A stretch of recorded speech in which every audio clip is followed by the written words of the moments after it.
All right. Sonia B, what's up? It's always good to see a billionaire, baby. You know, I'm excited when I see. Oh, look at Andre. Yeah, yeah. Andre. There you go. Everybody in. Look at y'all. I need to know which one to change to the host. Yeah, yeah, please. Everyone, please change your name. Yeah, change your name on the screen too as well. Did I explain everyone? Happy Friday. Happy Friday. Thank you, Portia. Yeah, you just go in the top right corner and hit rename. Okay, there we go.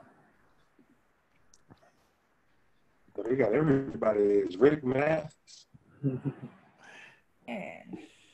Right, Sonia. All right. You got it, Andre? How you doing today, man? I'm doing fantastic. Well, let me stop saying that just as an automatic response.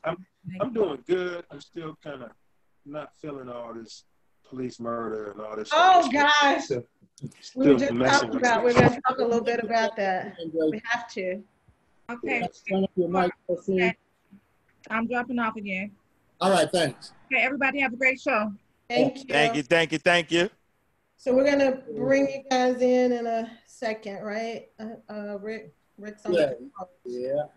Okay. On the ones and twos. If I wanted to promote this somehow on Instagram and Facebook, what is the thing that I transact with? How would I? What some people have been doing is just using another camera to do it. That's kind of the easiest quick fix. There's other apps to do it, but that's like the easiest. So once it goes live, though, on the rolling out page, you can go share it on your Facebook. Yeah, you can share it on Facebook, but I think he wanted to share it on. No, that's what I want to do. So I'll wait for it to go live on. So I'll go to rolling out on Facebook. Okay. Yep, and then you can share it from there. Okay. I need to get ready to do that. Let me go and roll it out.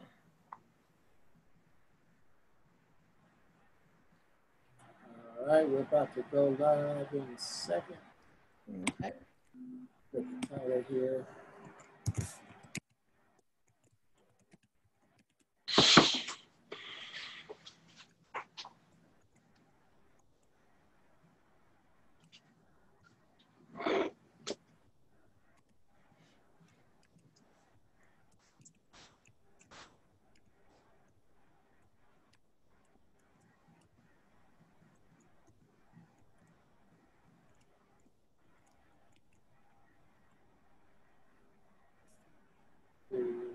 Let's go live.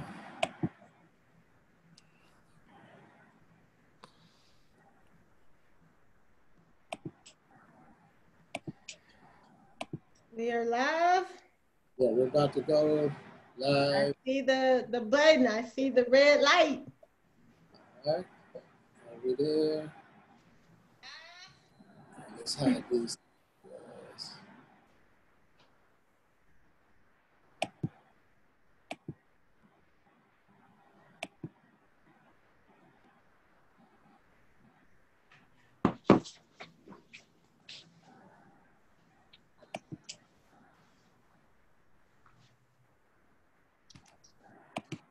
Portia got us together. Got it. Rolling out, so amazing. Shout out to Rolling Out. You know it. Making this happen. You know it. So how you doing today, Sonia? We're about to blast off. Yeah, Rick. Of the new you know, it's with heavy hearts that we come, man. I mean, you know, it's like smiling through a whole lot, you know, whole lot. It's unbelievable what's going on. I'm excited about the show. I'm excited to help bring some light to the economic portion of what's happening, because it's so easy. First of all, I'm Sonia Booker, your co-host of the New Code of Wealth, and you know, kind of earned my stripes as the wealth builder in writing books and being very conscious about building my wealth over the years and really wanted to share my journey, my information through books and other resources. And, you know, platforms like this is amazing to be able to connect. And, you know, really, I think that the thing that comes to mind right now for me is, you know, my phrase that I coined over the years, that you build wealth $1, one decision at a time. And that has never been as true, in a mantra, and something that we need to be very mindful of. And so real estate developer, investor, entrepreneur, and just, you know, excited to be here hosting this awesome show. Just some great content. So thanks for joining us. I'm going to share this. And Rick, I guess you should tell the people who you are. Yeah, I'm Rick Mathis. I am a filmmaker. Produced a film series called Black Friday. And in producing this film series, the reason why I produced the film series is because of the time that we're in right now. You know, I asked myself, when Trayvon Martin was killed, when Orlando Castile was killed, when Freddie Gray was killed, and a lot of this stuff was captured on camera, I'm like, what is it about a Black life? Why doesn't a Black life matter when you have evidence that this is murder on camera? And what more evidence do you need? You know, like with George Floyd, we have evidence that this man is literally taking his life with his knee, and he has his hand in his pocket, and some said to apply more pressure is the reason why he had his hand in his pocket. And he's looking as if there's a smirk on his face when there's another cop standing there, and he's just kind of like in a daze, like, oh, okay, well, what's going on? Nothing is really going on, you know. It's nothing big, but that's why I created Black Friday, because until in this capitalistic society, the thing that matters is capitalism. Capital. So until we properly manage the $1.3 trillion that is mismanaged in our community, then nothing else is going to matter. Yeah. Until we build a system within a system to actually advance and to win, then nothing else is going to matter. I don't care how much you march, how much you preach, how much you set buildings on fire. It all comes down to capitalism. All comes down to capital. Yes, and that's why I created Black Friday. You know what I'm saying? To allow us to, you know, think about, to be educated on money, you know, and on these things. Like we have to really be educated on these things. So that's what I really And money is such a mindset. Yeah, I really want to bring the two gentlemen that we have, Ash Cash, as well as, you know, the councilman at large, Andre Dickens, you know, to bring and have a discussion about this, you know, the importance of, you know, economics and really knowing how to use money as a tool to better your community. You know, and speaking of like using money as a tool, you know, one of the things that kind of prompted the show, this episode was the stimulus, you know, checks that, you know, went out, and just, you know, really talking to a lot of different people about the stimulus checks, and, you know, found out that some people actually invested their stimulus and used their stimulus to get ahead. And so, you know, we want to, you know, make sure that we don't mismanage any money, including the stimulus. You know, we think of it as like a, you know, just a $1,200 or $2,400 or whatever. But, you know, as much people, Black people that were in line buying tennis shoes, we had people with the mindset of, how could I use this money to get ahead, to do something in my life that could help me forward my financial, you know, my financial life. And so that I think is important, because we, you know, it's all about mindset and how we think about every dollar that comes into our hand and into our community, because it all matters. And so, like you said, we'll bring on some amazing gentlemen. And, you know, I think the light that they're going to shed on economics, entrepreneurship and politics, you know, is going to be so enlightening. And so I'm just, you know, eager with anticipation of hearing from these gentlemen and learning a little bit more about their platforms and how we can continue to work as a community to bring about change. So it is a new code of wealth, and the things that we did, you know, just 60 days ago do not work anymore. And we want to make sure our community is very conscious of that. And these two gentlemen are going to really help us, you know, along with cracking these codes and understanding everything we got to do different. Everything has changed for us, and we can't be the same. We can't operate the same. So without further ado, got your power hat on. Your power hat on. You ready? Yeah, we want to bring on Andre Dickens. Yes. Ash Cash. Andre. Two A's. Hey.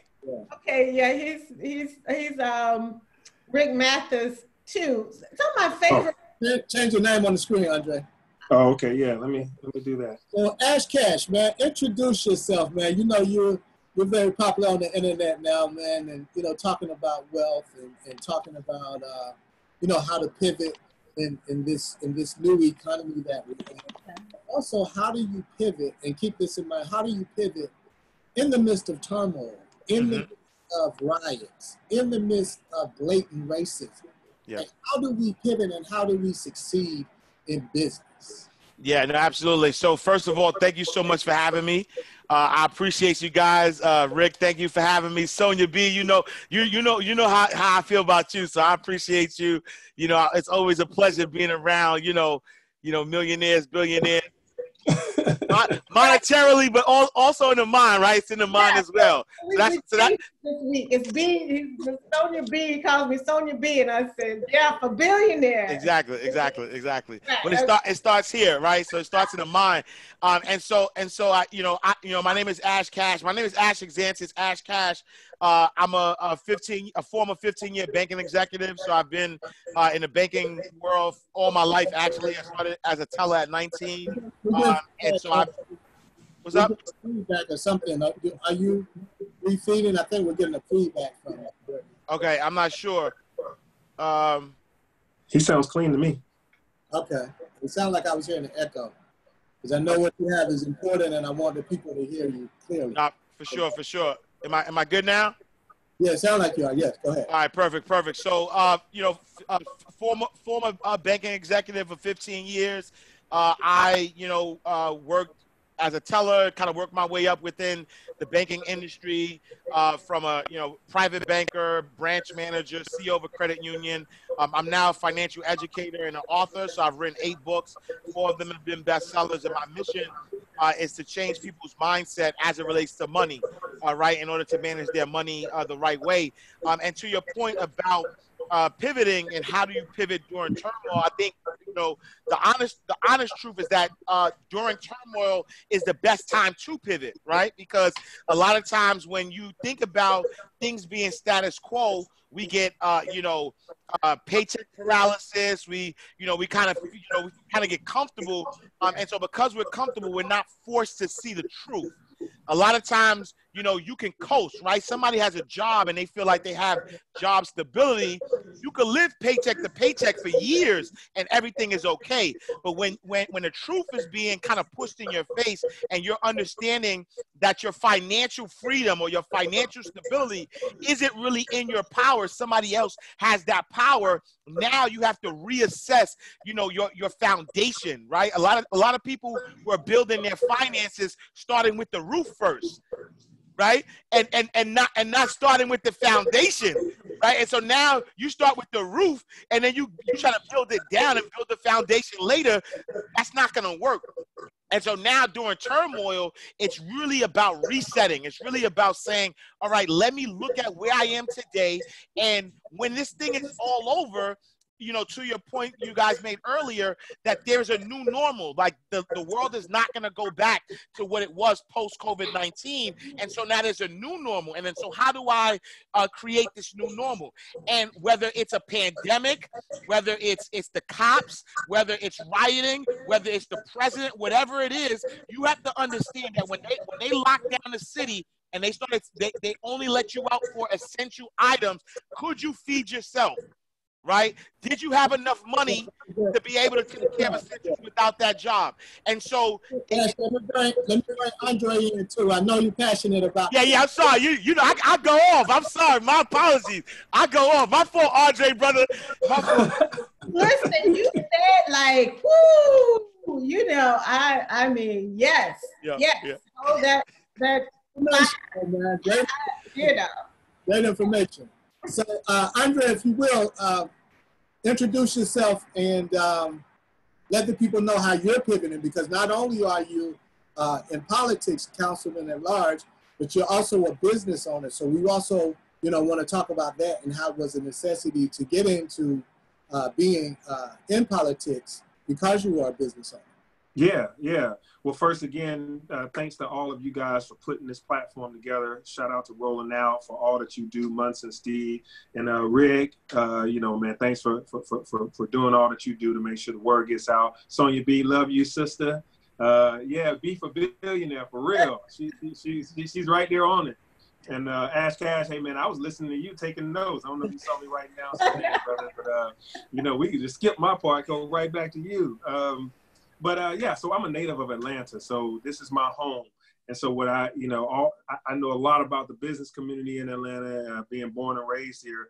And I started businesses right here in Atlanta. I started my first business when I was like 9 years old with this organization called SWAYBO, Southwest Atlanta Youth Business Organization. We can talk about that for the youth in a little while.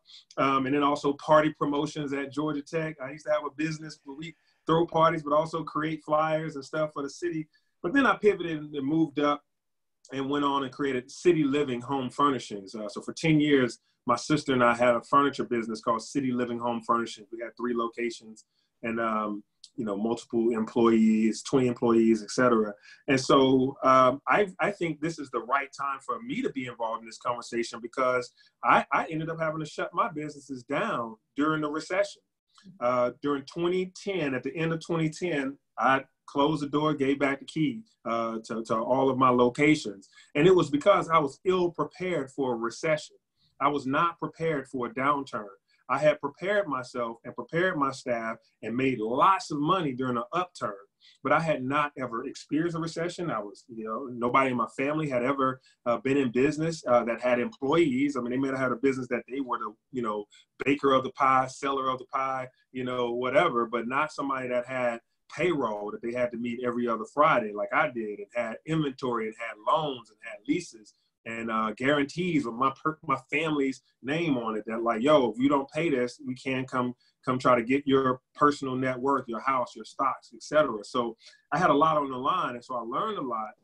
And I'd like to share that when the time is right during this conversation about, when you say pivot, it's real. When dark days come in an economy, it's, and a lot of times it doesn't discriminate about who's what kind of business you're in or what have you. The economy starts slowing down, you got to be able to be ready for it. And so whether it's coronavirus that makes the economy slow down, or it's cycles, 7, 8 years, or it's an election, whatever it is, being aware of it and being prepared for it. So now in business, where I'm at now, I'm a lot more prepared for that. And I won't be buying a Land Rover truck right before I go into this recession. Love it. I love it. So you want to go on that, Sonia? Oh my gosh. I mean, you guys both have said so much. And here I am in kind of my second recession. And I remember, because you fed a lot off of the real estate, with we live in, and, real estate and everything, even the economy now had gotten to a place where it's just like, it was good as gold. Like you could, take it to the bank. And so you never think about what's going to happen. And for me, having, 3 viable businesses and, having brick and mortar, I mean, going into that, I have to do the same thing where, coming out of this saying, is it time for me to say benediction over, some of my businesses, what's surviving, what's not, and really being able to be okay with it. And that's so big. And for entrepreneurs, it's not a failure. And I think that, pivoting is not a failure. Pivoting is really, being aware and having a success model, because what you did won't work. And so when I thought about some of the things I was doing before, was like a round peg in a square hole. Like, it's just not going to fit. And either I imagine it fitting or not. And do I need to back, on this key to close that business? And I think as entrepreneurs, we have to be ready for that. And I tell entrepreneurs during this pandemic, because the last recession was so built on real estate. A lot of that was affecting homeowners and people that were in the real estate, which I was. But this pandemic is affecting every industry. Everybody is impacted. And so as you have to make those tough decisions, and I was talking to a boutique owner saying, I can't pay my rent. And I said, well, neither can Neiman Marcus. So you didn't feel like you're a failure in this time. We never thought, like, they didn't have it either. They were ill prepared as well.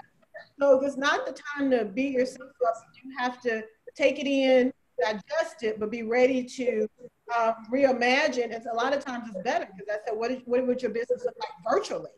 And we just saw the first 3D fashion show take place, and it was, it was done in a way that made it buy online, and so Ash, I know with you do a lot of speaking, travel all over the world, sharing your messages. So when everything happened, what was the first thing you kind of did? Because your model no longer worked how you made money. Your codes, you couldn't press them and the magic happened. Yeah, that's a great question. So for me, it was really taking a step back and reassessing my business model, like you said. And so I one thing I realized is when you're in business because you provide value, right? There's a value that you provide to people. And the mode in which you provide that value is what needs to be pivoted, right? And so for me, I said, okay, I provide value, right? So schools, colleges, conferences, nonprofit organizations, they hire me to teach and to train, their employees, their students, their staff on financial matters, on entrepreneurship. And so now, when there's a nationwide, ban on gatherings, and my business model is obliterated, I literally had to take a step back and say, okay, let me take an assessment of my skill set and how can I pivot and change that. And honestly, it kind of worked out a little better, because at the end of the day, I can now provide the same value faster and more efficiently by doing it online, right? By going on IG Live, by doing, workshops and webinars. I started a daily online finance show, right? That came out of this. And because honestly, I'm sitting in the house, I have all this knowledge that I want to share, and people are like engaging with me live. People are asking for this financial education. And so now I started a daily finance show called the Ash Cash Show every Monday through Friday, right? 8 a.m. to 9 a.m. But I'm doing that on all platforms: Facebook, YouTube, Twitter, Twitch, IG Live. And now it's expanded my reach even more, because now I'm exposing myself in a much more greater and much more frequency, to the point that now that's trickled down to more people being aware of me, and now they're reaching back to do webinars and online stuff. And so in a weird way, the reset made me rethink my business model. And from a financial standpoint, it actually works better for me, because I'm sitting here in flip flops, right? I got flip flops on, and after this interview, exactly. Like after this interview, I'm going to go play with my kids, opposed to having to live out of hotels. I didn't like to live out of hotels, right? And so now it's working. And so I think the pivot was about assessing my value. What value do I bring to the marketplace? And now how do I still provide that same value though, right? Because my value actually increased because now people are worried about their money. They're trying to figure out how they're gonna make ends meet. And so my value in the marketplace actually increased. And now it was just I had to figure out how do I provide that value in a medium to the people that need it. Yeah, that's a good point. You're watching The New Code of Wealth with Rick Mathis and Sonia Booker. And today's show, just to kind of put it in perspective, is we're talking about what you did with your stimulus. Some people went and bought Jordans. Some people took that money and invested, you know.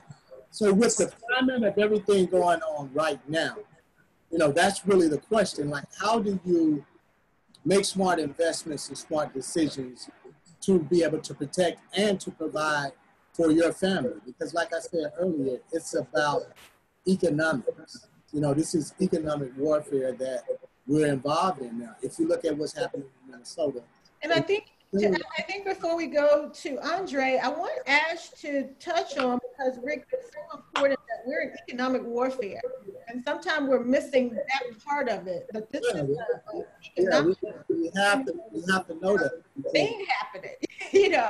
And so Ash, you know, has like he has a book like How to Hustle Like Nipsey. You know what I mean? You know, and it's so profound that you know your 444 book of Jay-Z, and it's like really mindset. And when you think about Nipsey Hussle, you know, it's like 2 years ago that you know that shocked the world, and we knew what it was about in terms of the strides that he was making in LA and in the community. Yes. You know, and so speak a little, Ash, about how economics, because I think we don't connect it a lot of times. We don't connect how that really matters.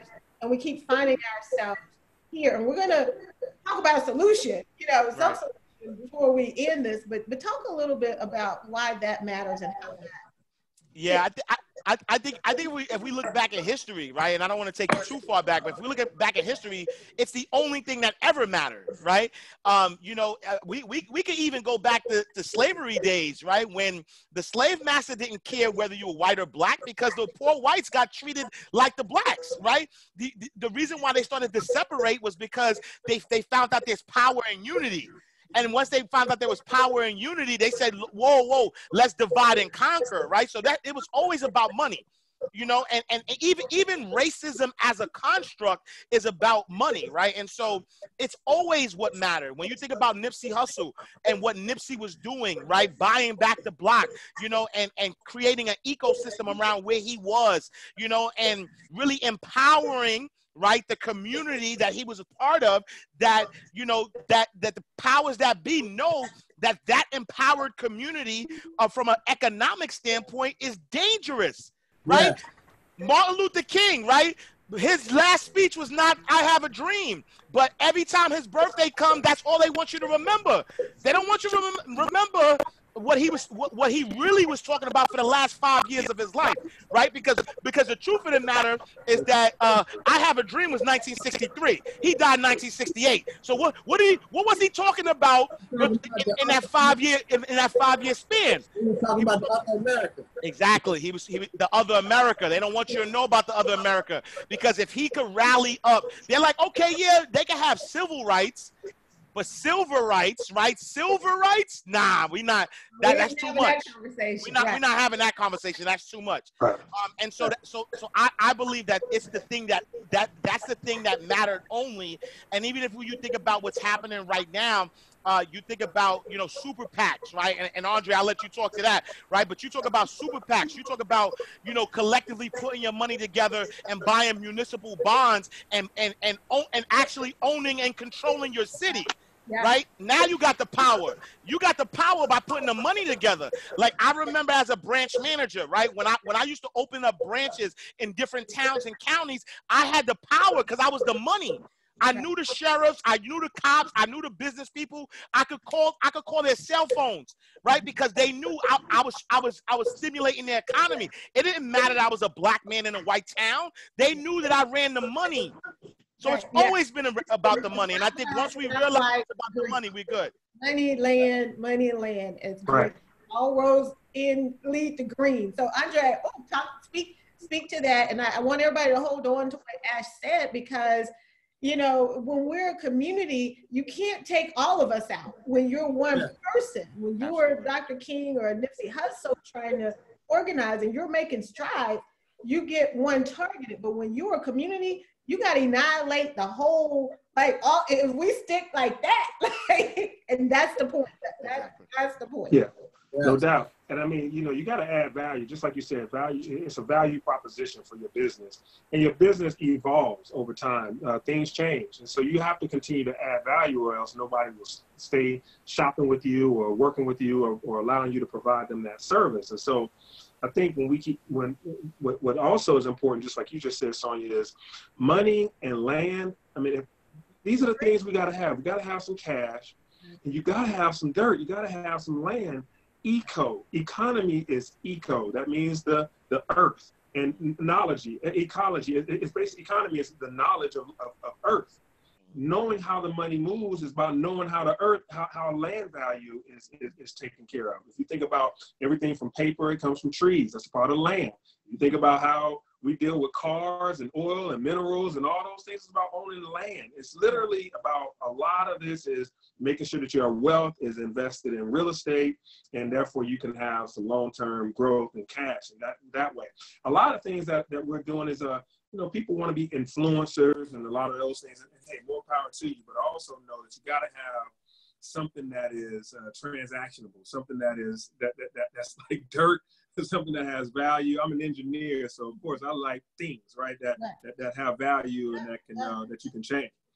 And so a couple of thoughts that I had that may be some points that business owners can have is, one thought I always keep in mind is that God is always doing more than one thing at a time.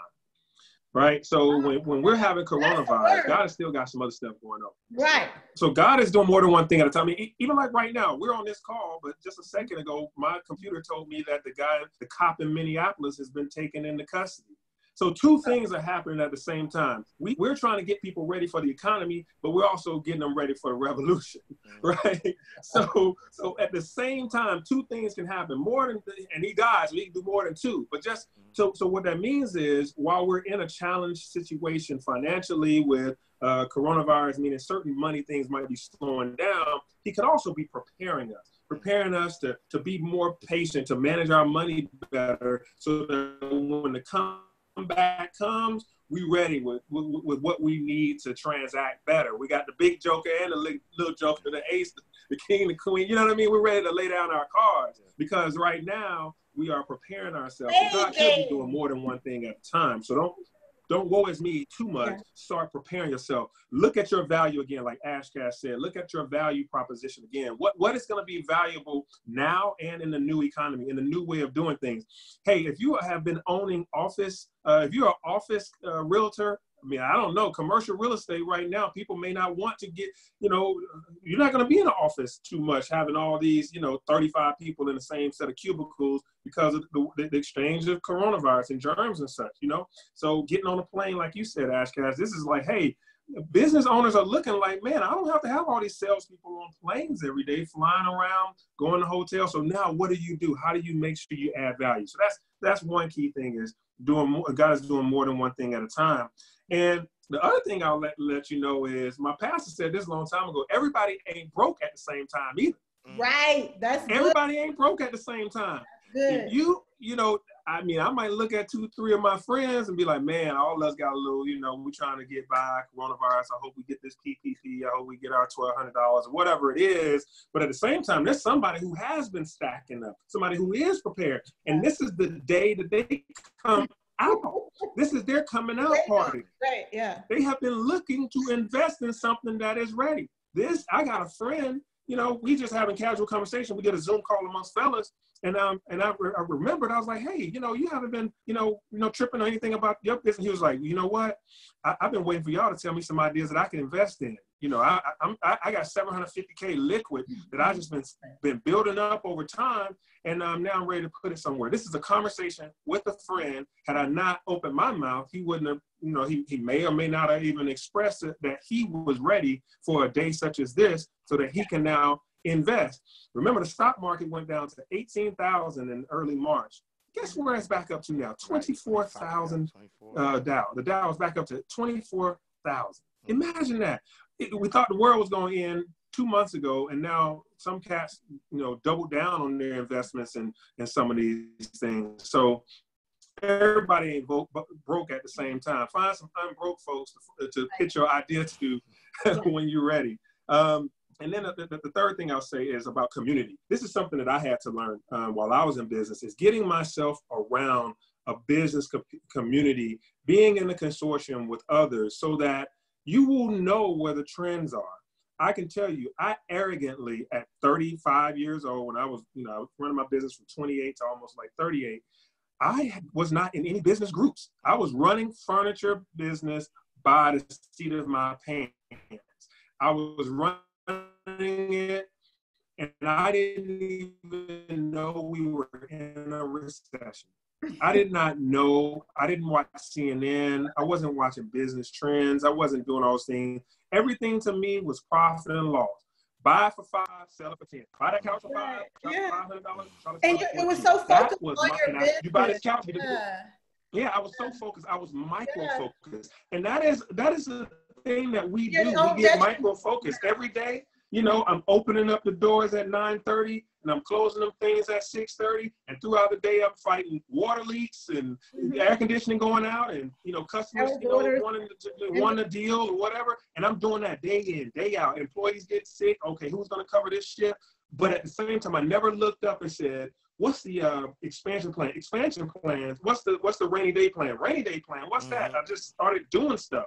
I opened my next location based on me wanting to open my next location. No suggestion, no planning, none of that. And it worked until it didn't. And I think that now I learned a lot about being in community, because I'll tell you, and I'll hush, I arrogantly, and I'm a very honest person about these things, so I want people to know about it. I arrogantly thought I was putting other businesses out of business. I was looking around at all these furniture stores going out of business. I was like, yo, we got their market. We got them.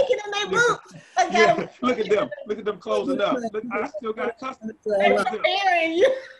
I'm like, yeah, man. Look, they customers, and then customers will come in and be like, yeah, I try to buy something from XYZ, but they closed. So I'm coming over here, and I'm like, yeah, because you know what it is.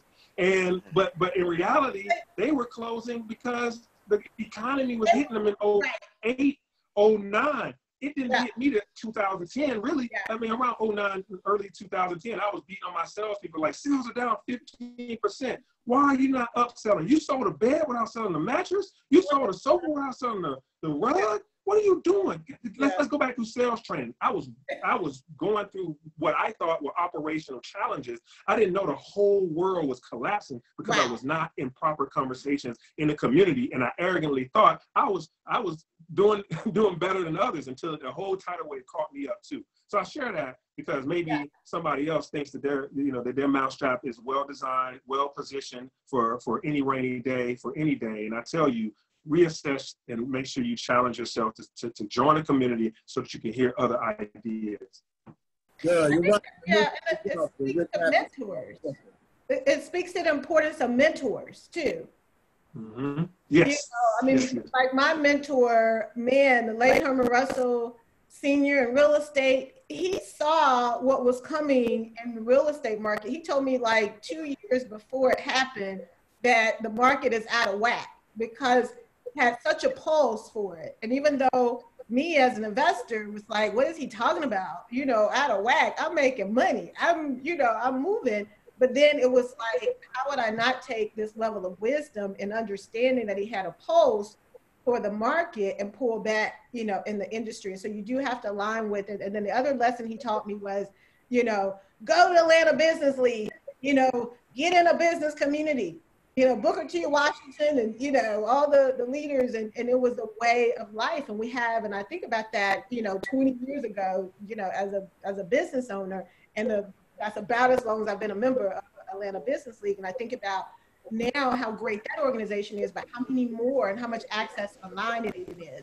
But that's so important. I love that you share those pitfalls, because it's like that mentorship is so important, and those communities are so important to get in, because you do learn things that you would not even be aware of. One pivot, and I want to say this real quick and bring Ash Cash in the conversation.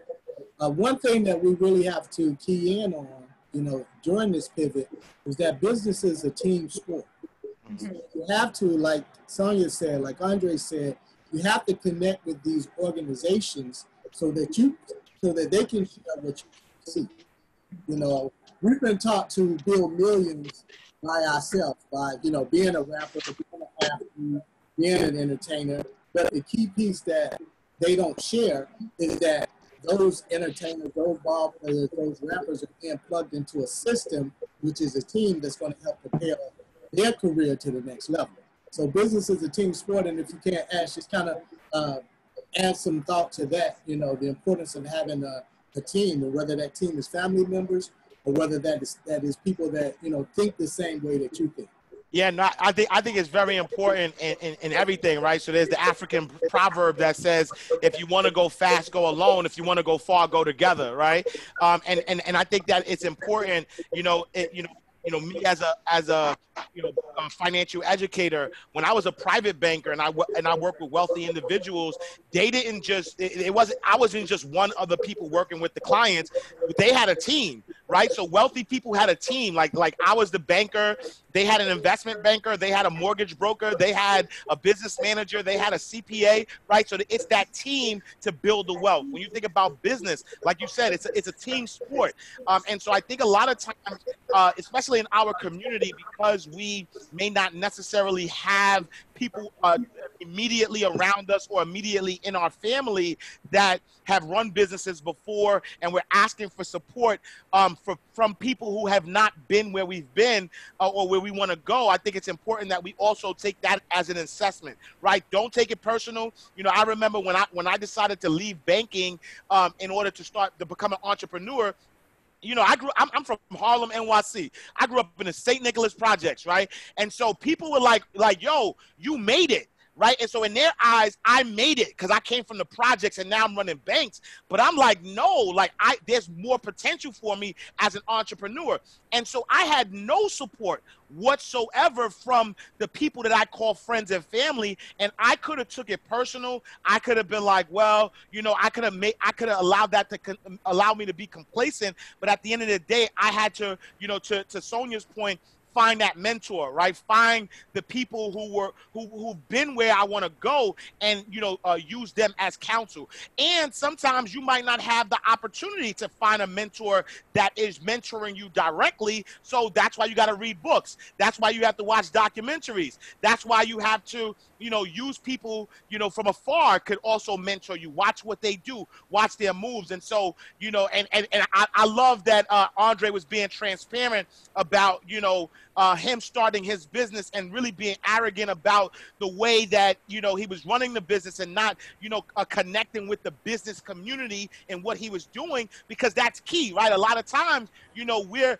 it's like the Titanic, right? The Titanic is going down and the people are still playing, they still playing because they're like, nah, this ship is too big, it's going down, you know what I'm saying? And so I think a lot of times connecting with that community is going to save us in our finances, right? Because if in your personal finances, if you are connecting with mortgage brokers, if you're connected with real estate agents, if you're connected with financial advisors, then you'll get a pulse of what's happening in that space to know how to properly manage your money. From a business perspective, if you're connected with other businesses, you get to share best practices. And the great thing, and I love that Andre said this as well, is that the great thing is that your race is your race, right? And it's the exact same. Like I literally, I have friends who are like, yo, I had to shut down my business. I don't know how I'm gonna make ends meet. Yo, I had a friend call me the other day and said, yo, Ash, I'm 2 weeks from being a millionaire. And I said, yeah, because he pivoted, right? He pivoted and he said, yo, like, I'm about to look at $1 million. Like, he was so excited. He said, yo, I'm about to make $1 million. Like, this COVID-19 was the best thing that happened to me. And so that's two ends of the spectrum, right? One end is like, yo, I don't know how to make ends meet. The other person is about to, you know, cross that $1 million line. And so I think that that's a great thing for us to understand as well, is that we have to run our race. Right? Let's not look at everybody else and say, yo, everybody's losing jobs, and so there's no hope for me. No, right? There's always opportunity. So really assess where you are and kind of look. But also, it's good to have that contrast that you're connected with other people, so you can see what's the reality for. So don't hang around all the people that's about to be 2 weeks from. Exactly, right. Make sure there's a balance. Make sure you hang out with some people who are about to be millionaires too, so you could, you know, energy is real. You can rub off on some of that energy, you know, for sure. Like I said, everybody ain't broke at the same time. Who's your starting five? Who's your starting five? If you get a starting five, you need to get a starting five, whether that's an accountant, attorney, a business advisor. You need to have a starting five. Absolutely. You want to say something, Andre? No, I was saying back to Ashcash's point, which is similar to my point. Everybody ain't broke at the same time, man. Right. Yeah. So, yeah. And it's a perspective. It's all a perspective. And so before we, you know, because I really want to make sure, because a lot of times we're reading about the riots that are happening. We know, you know, Dr. King in particular, and a lot of leaders are nonviolent, you know. Because I believe that they really, you know, not that they believed in violence, but I think why that is so important is because when we're being violent, we can't really think. We're not thinking straight. And this is like the way that we're going to really overcome what's happening to us as a community is we got to strategize and really be, you know, we got to have to think and produce our way out of this pandemic and situation, because we're in, like you say, more than one, you know, pandemic, which is interesting because of the, you know, the last pandemic, it was, the war was going on, you know, we had a world war going on that a lot of people don't connect, and a pandemic in terms of the flu, was it the swine? Spanish flu, you know, so it was two things going on, you know, and wars are always economic. Yes. They're always about territory and land. We're always going in to fight for more land, more territory, or more money. So that's all the war is. So this economic war part that we're in, it really mirrors this whole 102 year ago, you know, global pandemic situation. You know, so we find ourselves here. And so what I want to ask Andre is, you got into politics, and do you think that we as Black people and as Black leaders, young Black leaders, need to be thinking more about getting into politics to fix a system from the inside out? Do you think that? Yeah. I mean, I think that it's a great thing to be an elected official and to have a business background. You need diversity of thinking on the city councils, school boards, you know, mayor's office. I mean, it's good to have do-gooders, people that just love the community and they know where all the stop signs are, all the potholes are. That's one thing, and shout out to them. But there's also the ability to manage complicated business terms, offerings to businesses. Small businesses are the lifeblood of our employment situation. More people are employed through small businesses than these large companies. So when we get all excited about, you know, a big, you know, grand announcements for some major company, well, at the same time, all of us small business owners are still hiring our 5, 10, 15, 20 people, and these people become our family members, and that's an important hire, an important engine to our economy as well. So I think being, you know, so when I was running my business, I was, you know, in my neighborhood association. I was leading my neighborhood, my community, which is also where my business was. So I could, you know, at the same time, I could deal with community issues and business. And people respect business people, particularly because you're able to give. You know, if you're a part of the community, you should give back some. You know, and here's the other thing. I can talk about hiring ex-offenders, because I did it. Talk about hiring white, Hispanic, male, female, gay, straight. I did it all. And I didn't need a government mandate to do it. So when I do come up and I say, hey, it's important that your bid for a government contract at the airport, that you have, 35% minority participation, I'm not just talking about something that I haven't lived. Yeah. I want you to, we got great African-American, architects. We got great African-American engineers.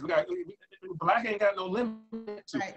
Yeah. So yes, you should put this in your bid. You do need to have a partnership with sometimes we could be the prime, the head of this program. And so I think that when I'm at the table and I'm speaking as a city council member, I do bring with me the knowledge of business, and I can let them know, hey, that loan amount, that's not going to be good enough. That's just what is that going to do for payroll? Okay, we need to up that up, or the criteria needs to be, we don't want you to have to pay that back. It's a forgivable loan, or whatever it is. So I think, if anybody that's listening to this is a business person, and you want to, and you're interested in politics, you can serve on our economic development boards like Invest Atlanta. You can serve on a lot of task force and committees to get your feet wet, but also so that the cities, the counties, we benefit from your knowledge. And no, you don't have to go on a ballot. You don't have to spend your time holding a sign and running and doing background checks and all that stuff. Some people are like, no, I don't want to do that. But putting your expertise to work on committees and task force, we desperately need business people at the table. And I just decided to be one that did it. And I think it's been beneficial to me and to the city of Atlanta to have someone like me on council. Yeah, so I ask that the viewers like and share, this link, please.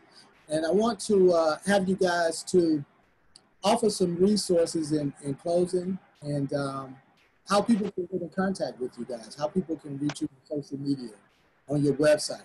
I know, you have books, Ash Cash, and the 10 Commandments, where you offer one of the commandments, making your money work for you.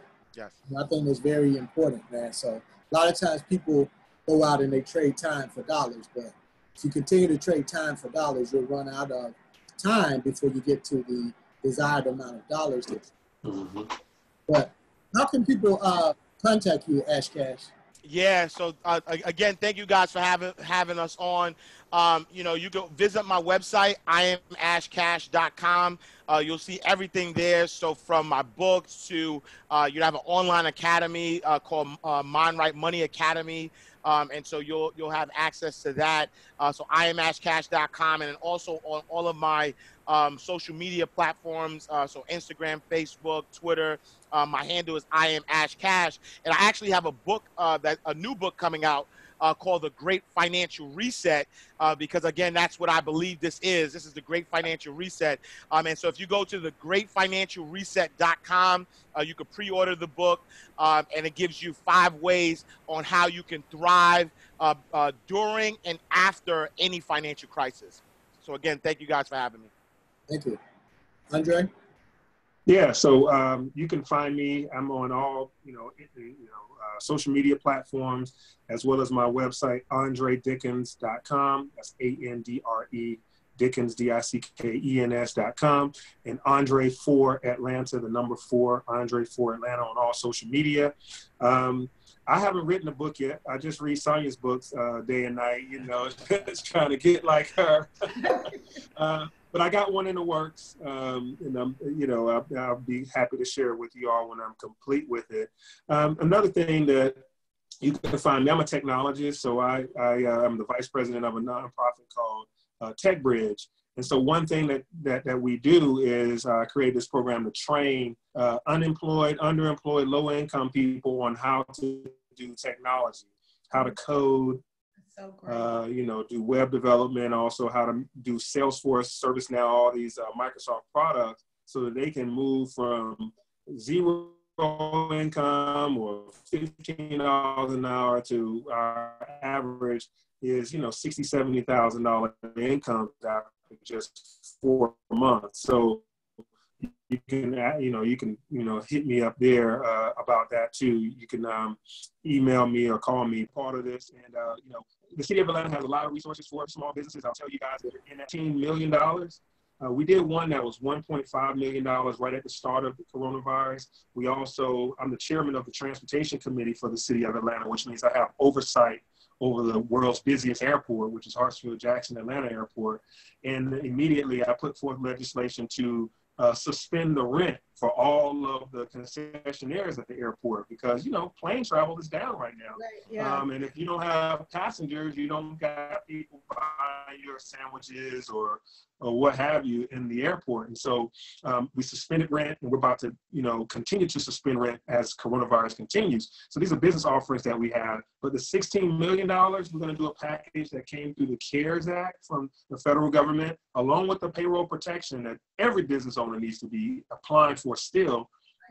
We have about $16 million that we're going to run through Invest Atlanta. So stay tuned for things related to that. You can email me at adickens@atlantagA.gov. That's adickens@atlantagA.gov. And you can ask me all your city government related questions or questions related to anything else.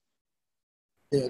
Did you have any resources, Ash Cash? I know we wanted to get that too because, you know, this show is about pivoting, but it's also giving practical solutions as well as resources that they can immediately tap into. Thank you, Andre, for that with Invest Atlanta and those budgets that will be coming. You got 16 million you're giving out over there, Ash? Not 16 million. I need to tap. I'm a tap in with Andre so I can get part of some of that 16 million. So that's the power of community. That's the power of community. I'm gonna tap in with Andre. But no, you can go to my website, mindrightmoney.com.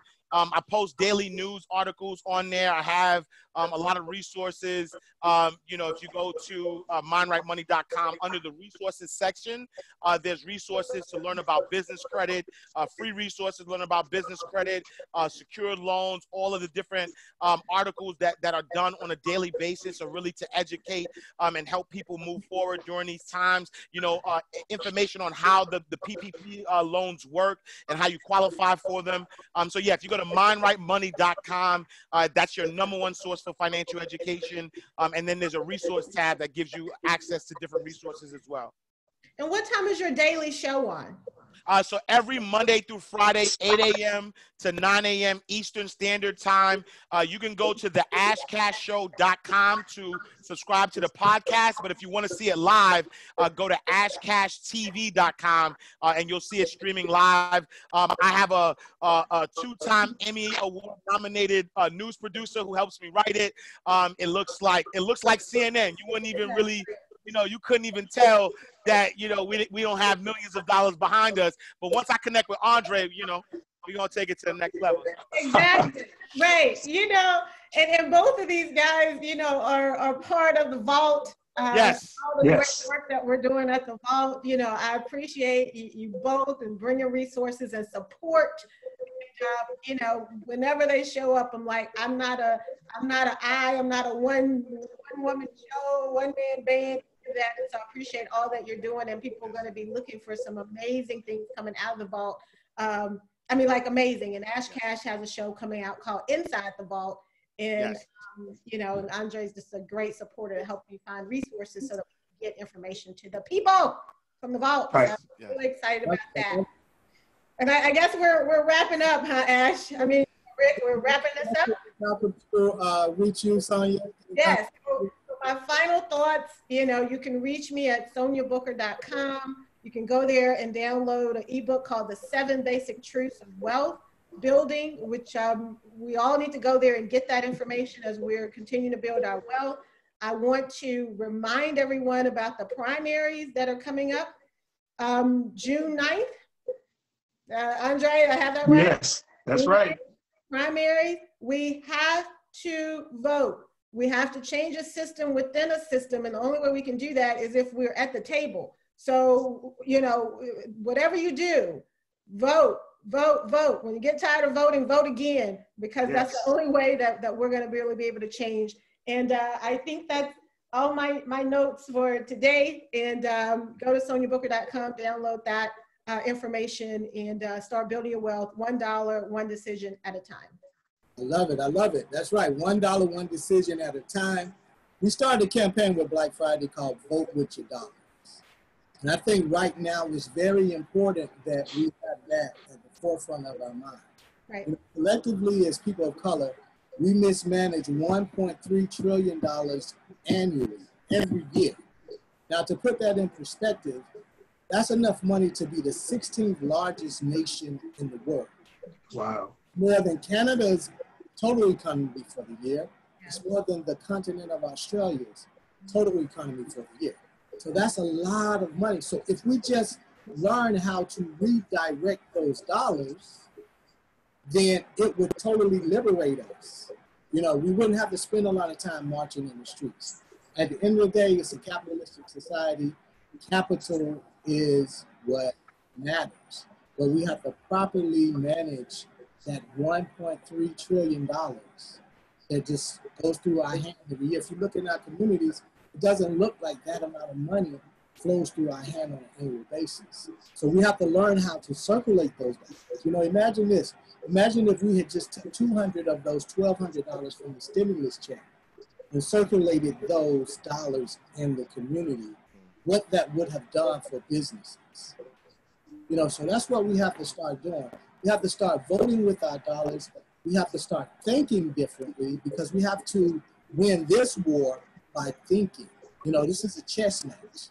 This is a thinking man's game. So we have to win this war by thinking, not acting out, not reacting, but actually responding. You know what I'm saying? I know I was watching today on today as well as yesterday, where there was a guy at the riot that was going around busting the windows trying to start people to looting. You know what I'm saying? And so they approached him and asked him what he was doing. He was fleeing. You know, because that's what certain people want you to do, so that you'll start riots to get your mind off of what you should be doing, which is focusing on building businesses.